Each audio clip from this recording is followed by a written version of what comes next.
श्रियकान्ताय कल्याणनिधये निधयेऽर्थिनाम् श्रीवेङ्कटनिवासाय श्रीनिवासाय मङ्गलम् लक्ष्मी सविभ्रमालोकसुभ्रूविभ्रमचक्षुषे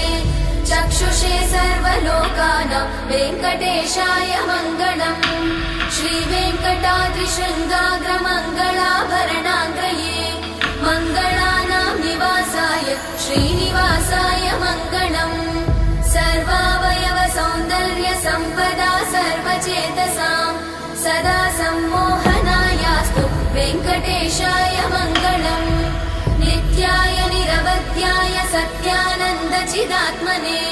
सर्वान्तरात्मने श्रीमद् वेङ्कटेशाय मङ्गलम्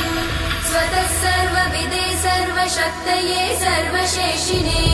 सुलभाय सुशीलाय वेङ्कटेशाय